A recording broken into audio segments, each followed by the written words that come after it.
नमस्कार. राजकारणी असायच्या आधी दोन नाट्यवेडे आज इथे आलेले आहेत. ते म्हणजे देवेंद्रजी फडणवीस आणि सुधीर भाऊ मुनगंटीवार. माझ्या 12,500व्या प्रयोगाला दोघेही पूर्ण 3.5-4 तास उपस्थित होते. म्हणजे माझी नाटकं बघून त्यांनी वेगवेगळ्या आयडिया घेतली की नाही याबद्दल मला काही माहिती नाहीये, पण मुळात नाट्य रसिक असल्यामुळे नाटक जगणं कसं गरजेचं आहे हे त्या दोघांना अतिशय जवळून माहिती आहे. आणि म्हणूनच सुधीर भाऊनी मगाशी म्हणजे आधीही सांगितलं होतं की नवीन नाट्यगृह आपण बांधणार आहोत आणि आहेत ती व्यवस्थित करणार आहोत आणि त्यासाठी आवश्यक तो निधी त्यांनी उपलब्ध करून दिलेला आहेच. आता फक्त म्हणजे प्लॅनिंग झालेलं आहे, इम्प्लिमेंटेशन बाकी आहे, जेच अतिशय महत्त्वाचं आणि अवघड असतं. पण त्यांची टीम, कल्चरल डिपार्टमेंटची टीम पूर्ण त्यांच्या बरोबरचे जे सहकारी आहेत ते देवेंद्रजी, अजितदादा हे सगळे जे आहेत हे मुळात स्वतः उत्तम रंगकर्मी आहेत. हे तुम्हाला सगळ्यांना मान्य करावंच लागेल. उत्तम नाटक करतात ते.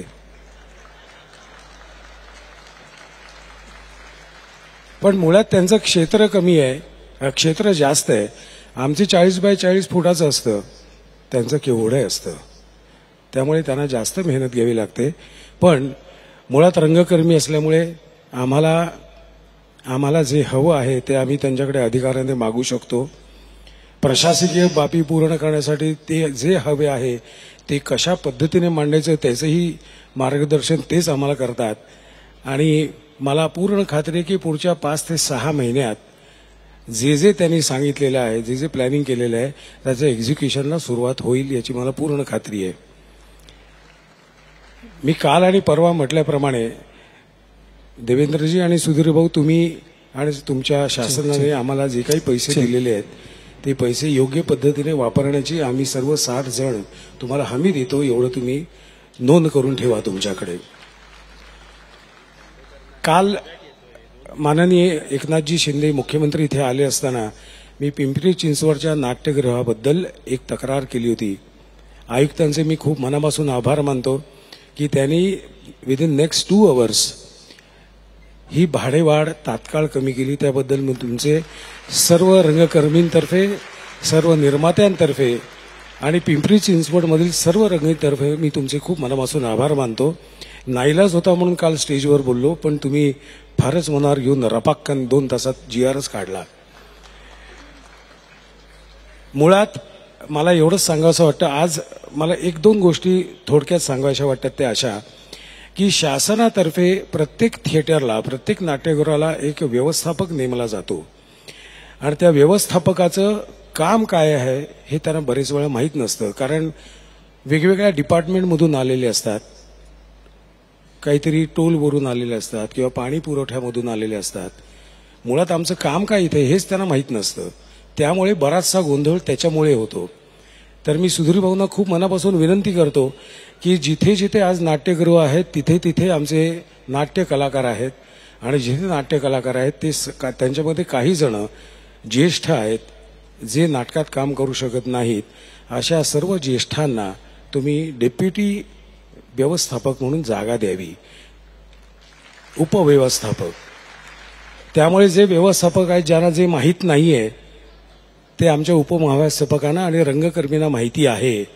त्यामुळे आपोआपच नाट्यगृह जे सुस्थितीत राहण्याचा जो प्रॉब्लेम आहे तो मिटून जाईल.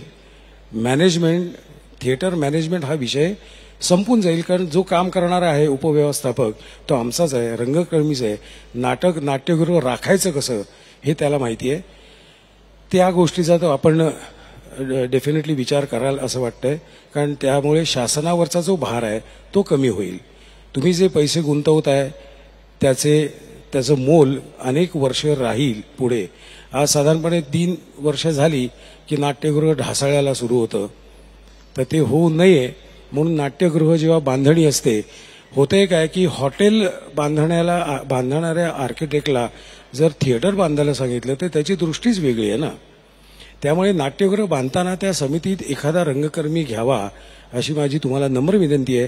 म्हणजे शासनाचे पैसे म्हणजे लोकांचेच पैसे आहेत, ते लोकांचे पैसे योग्य पद्धतीने वापरले तर मला असं वाटतं की पुढची 50 वर्षात तुम्ही जी काय नाट्यगृह बांधाल ती पुढची 50 वर्ष व्यवस्थित राहू शकतील. जर ब्रिटिश काळात बांधलेला रस्ता जर 100 वर्ष टिकू शकतो तर आपण मारलेलं नाट्यगृह का टिकू शकणार नाही. इच्छा पाहिजे, इच्छा ह्यांची आहे म्हणून मी एवढ्या धाडसाने तुम्हाला मी सांगतोय. आणि जाता जाता एवढंच सांगेन, आज जास्त बोलणार नाहीये मी, जाता जाता एवढं सांगेन हे मोठं संमेलन आहे. या मोठ्या संमेलनाचा आणि मध्यवर्तीचा मी अध्यक्ष आहे. या संमेलनाच्या आयोजनात काही चुका झाल्या असतील तर आपण मोठ्या मनाने माफ करा.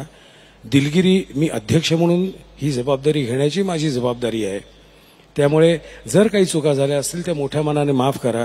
पुढचं संमेलन अजून जोरदार होईल याबद्दल मी खात्री देतो. जय हिंद, जय महाराष्ट्र. एबीपी माझा, उघडा डोळे बघा नीट.